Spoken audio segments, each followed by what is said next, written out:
Hello, everyone, and welcome to this new program, Conversations for Success, Virtual Chats with Student Affairs. Join the conversation Wednesdays at 1 p.m.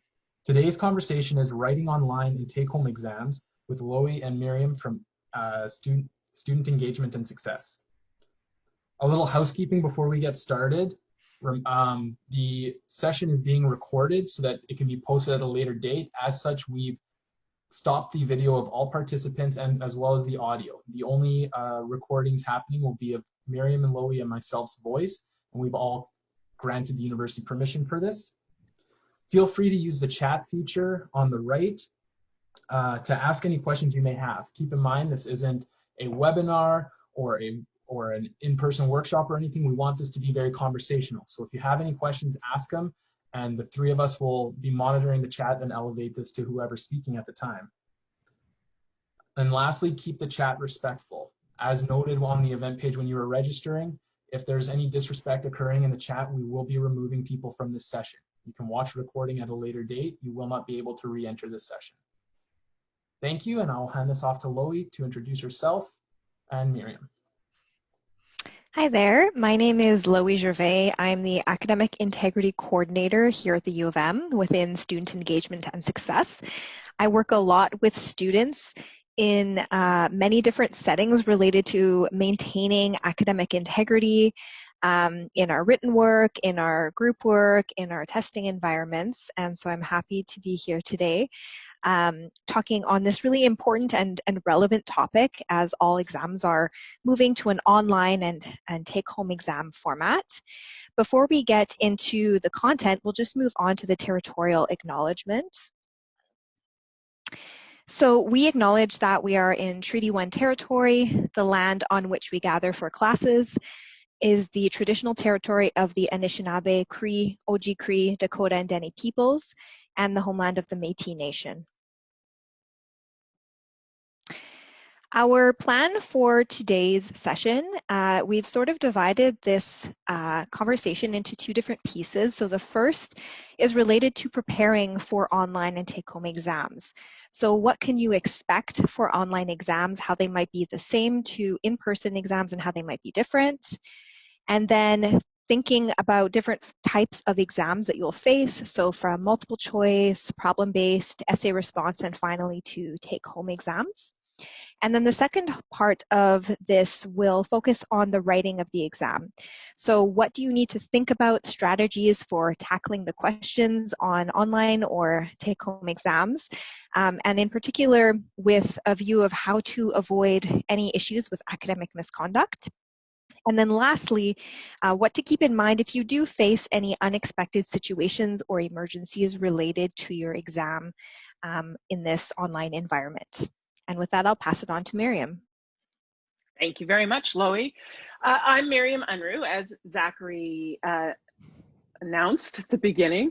I'm an instructor with the Academic Learning Center, and as an instructor at the Academic Learning Center, I teach Intro to University. I work with students one-to-one on writing and learning. And I give workshops on writing and learning. So a combination or a partnership between Loie and I works perfectly for these online exams. I also want to note that, like all the students out there, all of you who are in many cases doing this for the first time, this is new information for us too. So there's been a bit of a learning curve as we're figuring out and adjusting to putting things online and working with students as they study for online exams. So how are online and in-person exams similar? Because there are similarities. One is, the first thing is that you do need to study and prepare, regardless of whether it's online or in person.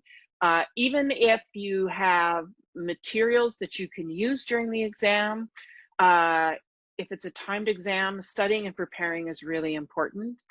You need to maintain academic integrity standards when you're writing at home, just in the same way that you need to maintain those standards when you're writing in the classroom.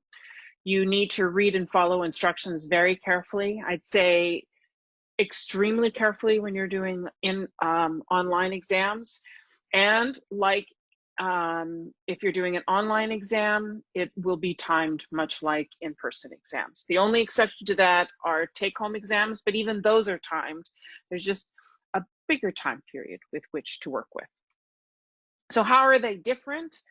The big one is that particularly for timed online exams, but also for take-home exams, questions are constructed to focus on application and analysis because memory isn't as much an issue. So faculty members will not be asking you those sort of tricky questions that they know you can pull out a book and check on. Instead, they want to check that you've understood that concept and that you can apply that concept. So that's why studying and preparing is absolutely critical. And I'm going to talk about ways you can do that to enhance those areas. You can access class materials in most cases, but keep in mind that most tests are constructed to limit the effectiveness of that access.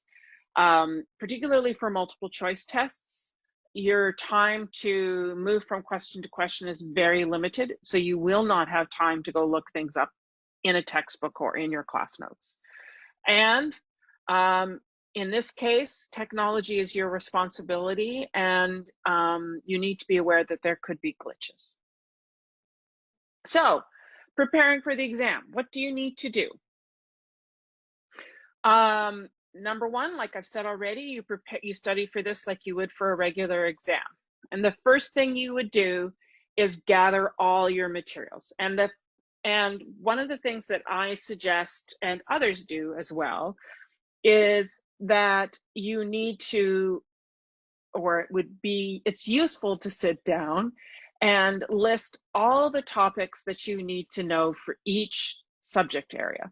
So how do you find those topics or concepts you need to know? You can check your course outline for topics discussed in class. You can look at the objectives that the course has and what they say they want you to know from taking that course. You can look at topic areas for on your PowerPoint slides if the professor has provided PowerPoint slides. All of those, you can look at chapter headings in your textbook. All of those give you a sense of the topics that you need to focus on. If you've taken notes in class, professor will say, this is important, you really need to know this. All of those things can be added to that list. And the reason you create that list is because we can only hold so much material in our brain at the same time. And if you make that list, it allows you to sort of let that go and then address each topic as you need to. And then organize and gather all your materials. Make sure that you have as many of the lecture notes. If you've taken lecture notes, make sure that they're all put together, that they're in order, that you've paid attention to date and topic areas. You can pull together your PowerPoint slides, organize them according to topic. If you have a printer at home, and if that's possible, print them out and you can start clumping them with sections of your lecture notes. And then textbook, use sticky notes so you can easily turn to sections you think are important. All of those ways allow you to start pulling the information together. And if you're paying attention to the information while you're pulling it together, it also contributes to your studying because it's review. You're looking at things, you're thinking about the information, and that helps to pull it together. And then once everything's together, you study. There are three really critical ways that you need to study that you should study that will contribute to the most effective way to remember and learn the information. And the first way is retrieval, the good old pull it up from memory. So common methods that students use to retrieve information are flashcards, doing practice tests, doing the quizzes at the back of the exam. You can set up Zoom rooms or Blue Gene rooms or whatever video technology you're using, and work together. Even if you're working on different subject topics, you can make arrangements where you're going to ask each other questions from the material that you're working with. Bore your roommate, your parents, your dog or your cat, and tell them information. Retrieval practice works best when you try to pull things from memory and then go back and make sure that you've done that. Regular retrieval practice is important, but you need to be aware that part of retrieval is failure. So you're going to try to pull things up and you're not going to be able to remember. And instead of saying, oh, I'm never going to know this stuff, or I'm just not very good at this, or I'm really discouraged, instead think, no, that's good, because the next time I try to retrieve, I'm going to have a better chance of doing it. So the more times you try to pull it up, the better chance you have of being able to retrieve it when you're actually in a test. And then don't just try to remember. Don't just put flashcards of words and definitions. You want to be able to remember main ideas and how things are related. And in order to do that, you can do two things. One is what's called dual coding or recoding, for any of you who have been into Intro to University. And that is figuring out different ways to represent the information visually or even in words. But if you begin to do it visually, then you could start making connections between ideas. So, for example, if you are learning theories of behavioralism, you know that there's three different people that contributed to that. Well, there's more than three, but three main people like Pavlov and Skinner, and they had different ways of looking at that behavioral theory. And you can set up a map where you have the different ideas connecting. You can draw diagrams for history. Timelines are great. You can make cartoons. You can draw diagrams. All of these things are really useful way, because as you're organizing information that way, you're also making connections between ideas. It's also way easier to pull that information up in your brain if you've got a narrative or a story around that information. And then finally, elaboration. And again, in the process of dual coding, you're elaborating information. So if you're looking at, say, cell mitosis, you can ask yourself, how does cell mitosis work? Why does it do that?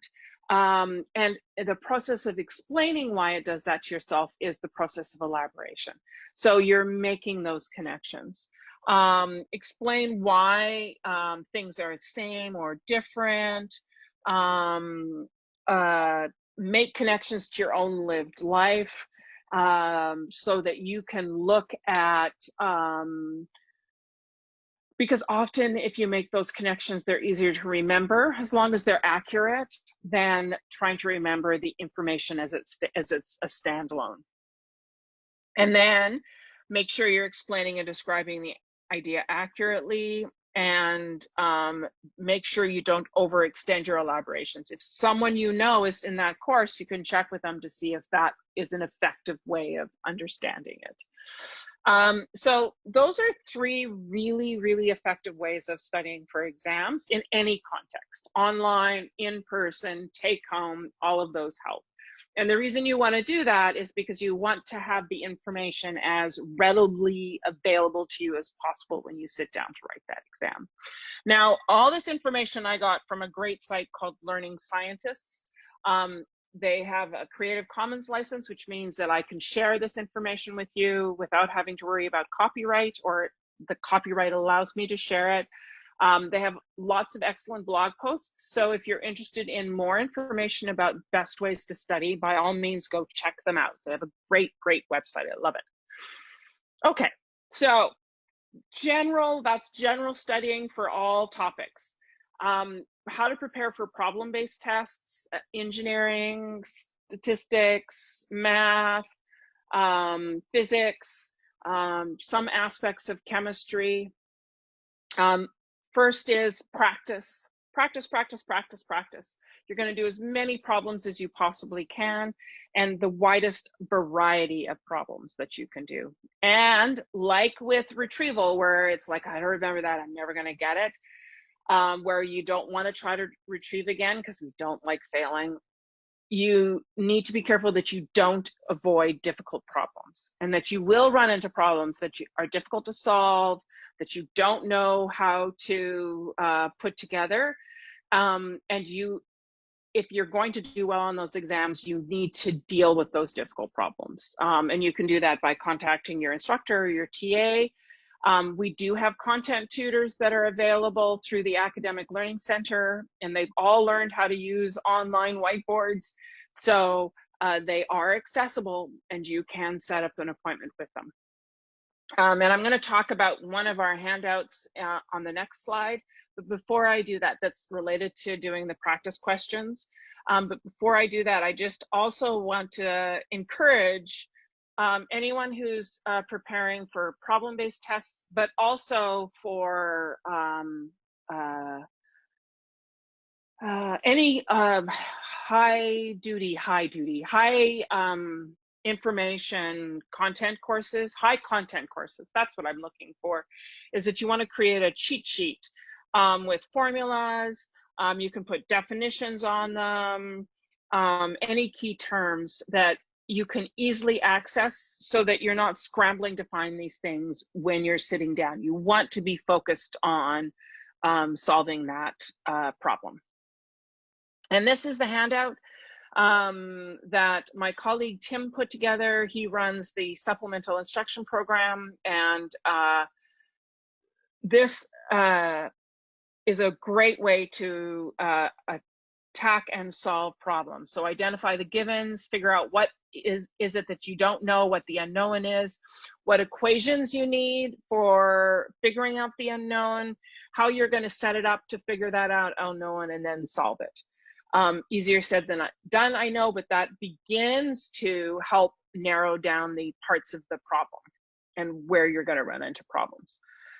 Okay, so with all that, how do you prepare for take-home and online essay exams? Like with everything else, you're going to organize things first. You're going to develop a list of themes and concepts, and thinking back to elaborative rehearsal and to dual coding, you're going to organize them in ways that encourage connections between those ideas. So again, graphic organizers work, timelines work, infographics where you're looking at how things are similar or different works. I would, if you have to resort to, or you have to include resource material when you're answering questions, I would do an index of where to find things quickly and easily, page numbers, dates, and in your lecture notes, and then I would actively use sticky notes so that you can access things quickly. And then make sure you check with your instructor or your TA on what sources they expect you to use, and what they expect you around the use of citations, etc. And Loie's going to talk about the use of citations and quotations a little bit later in this presentation. Okay. Before you write, prepare. So, and this, so you've done all your studying and everything's set, and now you need to prepare your technology. So you're say a day away or 2 days away from writing that exam. So things you need to do: check to make sure you can access your U of M email account. Check to see if there's any emails from your professor with information that you will need for the exam. Make sure that your device you're going to be using for the exam is compatible with UMLearn. If you don't have access to a computer, contact your instructor immediately.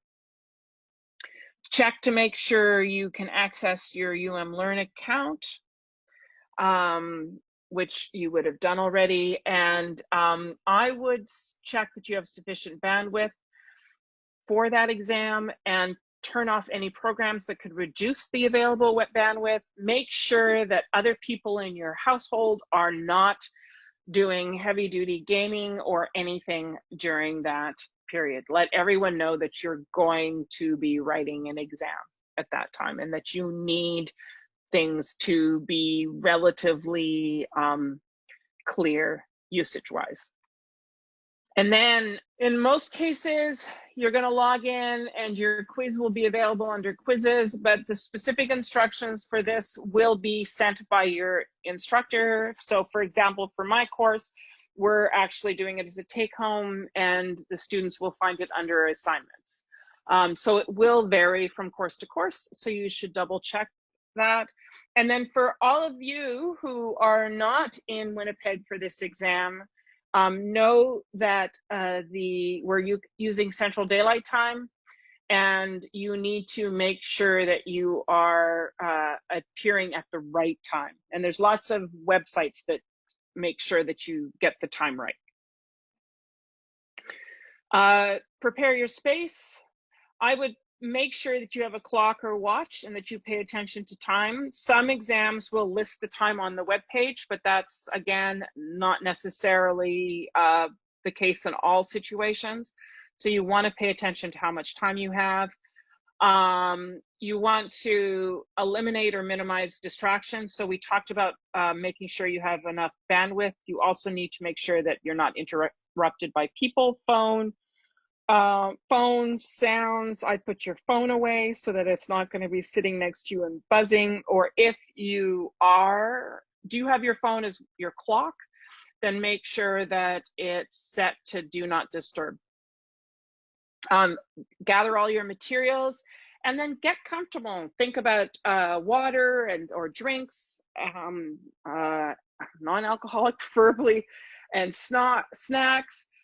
Make sure your seating's comfortable, that you have enough light and space so that you can have a relatively focused, comfortable session while writing that exam.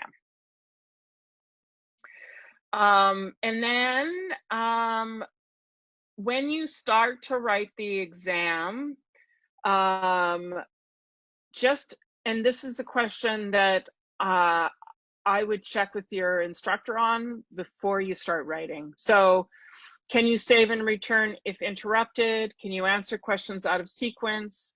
Can you change answers? How can you change answers? And then for short and long answer questions, can you create and format your answer with word processor, then copy and paste it in the text box for the test question? Or do you have to answer all the questions in the test box themselves? And because sometimes the quiz programs won't allow you to move back and forth between programs. So you have to figure that out. You have to find that out. And that's it for my section. Loie, you can continue with writing the exam. All right, so for writing the exam, we've talked about what to do to prepare for an online testing environment. Now we're going to talk about specifically once you are in the situation of writing either an online or a take-home exam. So it's really important to keep in mind that even though you're writing an exam from the comfort of your own home, the academic integrity standards and expectations are still in place for you as a student. So what that means is that all of the policies that the university has to ensure that students are still abiding by the rules of the university are still in place. So with that in mind, it's really important that you treat this online exam just like you would a regular in-person exam. Many times it can feel a lot more informal because you don't have an invigilator in front of you watching what you're doing, but you should assume you're being monitored because you are actually being monitored, though not necessarily in the way that you might expect. So student information and communication between students is tracked through both Learn as well as by faculties. So many students aren't aware that when they have certain online behavior going on, that information is actually known and being tracked. The second important point is one that Miriam alluded to earlier, which is that even though you're not writing a research paper, unless of course your exam is to write a research paper, if you consult any source, so whether that is drawing information from a textbook, from a website, from a journal article, from a book, you have to quote that information if you're using it word for word, as well as cite that information. And a lot of the time, especially on an exam, you won't be expected to use some information word for word. You will be expected to paraphrase that information because this demonstrates your understanding of the concept. So a misconception that a lot of students have is that they can memorize information prior to an exam, or they can take information word for word from a textbook or a website and include it in their exam because the same rules of citation don't apply. But that's not the case. This would still be considered plagiarism. So that's something that's very important to keep in mind. The third point is about exam instructions, and we have mentioned this earlier, but it bears repeating. You don't have your instructor in front of you to emphasize certain points that are important, so you really need to read those instructions very carefully. That way you also know if there's anything that you're unclear about so that you can ask questions of your instructor. And this includes information about what material you can use that is permitted. So whether you are expected to draw on other sources, whether you are permitted to use your textbook, or whether it's a closed book exam. All of these different areas that you need to be clear on before an exam. So when you are reading those exam instructions, and if you have any questions, don't ask other classmates, don't ask your friends. You need to be asking your instructor because they are the only person that can set that expectation. Next, because this is an exam, you're expected to work by yourself. That means that you cannot discuss your answers with any other students, either past or current students in this class. Even if you plan to just discuss the questions and then write your own answers independently, this is still inappropriate collaboration because this is an exam that is evaluating your own individual understanding. So many times students will ask me, well, how will anybody know if I work with somebody else? It's important to keep in mind that there are strategies that faculties and instructors use and are very good at using that can identify inappropriate collaboration. So some of these include if they see any matching wording between two or more students' tests, if they see that there is an answer that is structured very similarly, even if the language is not the same. And even when you have a wrong answer and a pattern of wrong answers that matches across students, these are very obvious to the instructor or to the faculty or department. And so that collaboration can be identified even if you have only discussed and then worked independently. So you should not be discussing anything with anybody else on an exam. Next, you shouldn't be reusing your previous exam answers or assignments unless, of course, your instructor has given you permission and that has been made clear in the purpose of the assignment to draw on previous work. Just like if you are writing a paper for a class, you're expected to create new and original work each time. You should not be taking pictures or screenshots of the exam for any reason unless it's to send to your instructor. So don't take pictures of your answers or anything like that and send it or put it on a website. That constitutes cheating on an exam. And lastly, it's really important for you to know that even though this is an online testing environment, any academic misconduct related to an exam, so something like plagiarism, actually has higher penalty than on a class assignment. And so it's just not worth the risk, and it's really important to keep these different points in mind so that you can avoid any issues with academic misconduct on your exam. So now we're going to talk about writing specific kinds of exams and what you should keep in mind. When it comes to take-home exams, there's this saying that perfection is the enemy of done. And so you really need to keep in mind that you have limited time to write this take-home exam, and you are not expected to create a masterpiece that would require several weeks, months to create. So you need to take the exam for what it is, which is an exam where you have limited time in order to do the best job as possible. So keep this in mind. You have to continually go back to the question that you're answering for this exam and make sure that you're still using it to guide what you're doing, because it can be very easy to get off track, especially on a take-home exam.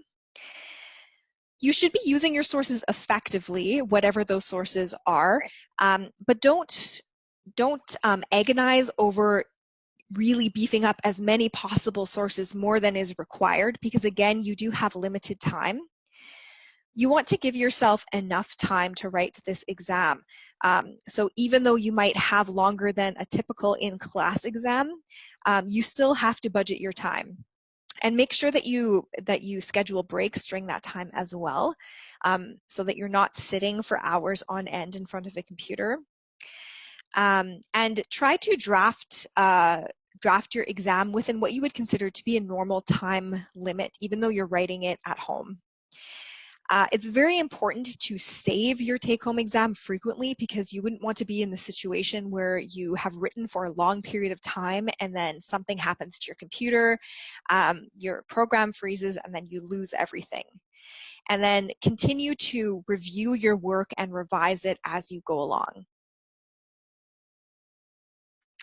When it comes to writing multiple choice exams online, you may be seeing the exam one question at a time, or you may be seeing multiple questions at a time, but get a sense of how much time you have to complete each question based on the overall number of questions and the amount of time you have for the exam. And before you even start writing the exam, you should have scrap paper available so that you can take any notes on questions that you have. If you have any thoughts, or sometimes it can just be helpful to have a way to write down as opposed to working on a screen when you're trying to eliminate wrong answers. And that can really help you to think through things.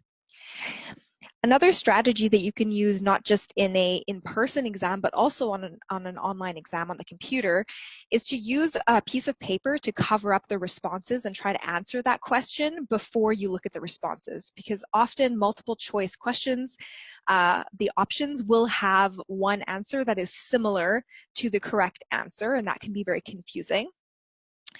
And if you are permitted to go back and review your answers to previous questions, it's a good idea to do that as well.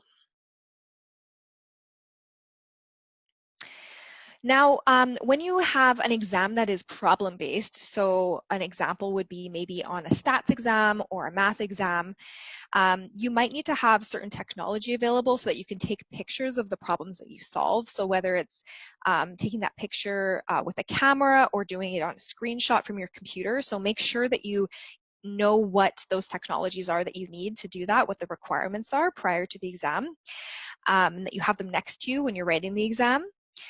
And then to give yourself the time to upload the image. So we often don't think about how long it can take when we're trying to upload digital files, and upload them as you go so that you're not doing it all at the end and then things are taking too long and you run out of time. And now when we have exams where you have long essay questions or short answer questions, again, we have mentioned this already, but it's always a good idea to have scrap paper available. It's often harder to think through our thoughts on a screen, so being able to do that beside you on your desk can be very helpful, as well as to outline your response. So if you're going to be writing, you want to know what you're going to write about. And so this really does help work kind of like a second brain. It can store your idea that you have, and then you can go back to it so that you can write your response more easily that way. And if you are putting your responses into a word processing program like Word or Papers, it's a really good idea to, instead of drafting your responses straight into Learn or the testing software, put it in Microsoft Word so that you can save it there and then copy and paste it in case your internet goes out or you have any issues there. Now, we hope that you have an ideal situation and you don't have any issues that come up when you're writing your exam online. But as we know, technology can create issues that we don't always anticipate. So the best thing to do is anticipate that there may be some issues and how you could respond to them. So really important to keep in mind is that if your web browser freezes or your computer crashes in some way, Learn will save your responses. So if your web browser freezes, just close the browser and open it up so that you can go back to your exam, and you should be able to continue that way. And same with your computer crashing. If your exam is in progress and you have an issue, you need to call this number that's listed on the screen, the 204-474-8600, or the toll-free number, because there will be Learn experts that are available that are there to assist students that may be having issues during their exam. There will be an online exam support option to listen to on the phone, and you can speak with someone directly. This is a really important point because you don't want to be sending emails which can get lost in the queue. You'll be able to get a quicker response if you call. And this is important to keep in mind as well because your time to continue the exam is still going. The clock is still going when you face technical issues. And then lastly, when you're done your exam, just let your instructor know that you did have an issue so that they're aware. So we have shared a number of things to keep in mind, strategies for both preparing for your exam and writing your exam. We hope that this has been helpful for you, but we certainly want to encourage you to make use of all of the resources that we have on campus to assist you in completing your term successfully. So we have a screenshot here of the Academic Learning Center. You can see that there is a section for resources, so there are handouts that you can view related to study strategies, writing strategies, studying for exams. We also have an option to make an appointment there on the lower right to meet with a writing or study skills instructor. So all of those resources are still available to you even though the university itself is physically closed. And then lastly, we want to direct you to the Academic Integrity website. This has lots of information for students on what constitutes different forms of academic misconduct, as well as strategies and resources on campus and online to help you to maintain integrity in your studies. And this is an unprecedented situation sometimes to have to be moving everything online. So if you have any questions that come up, we are happy to answer any of those, and our contact information is on the next slide here. So we have both Miriam and my email here, and you can feel welcome to contact us if you have any questions that arise in the course of studying for your exams. Miriam, do you have anything to add?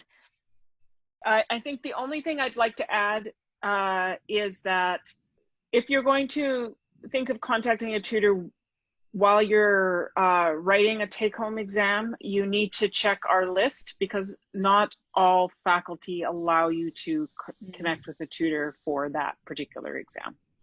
Yes, thank you for making that point, Miriam. Yes, we'd love to see you at any other point, and good luck on exams. Yes, good luck, everyone.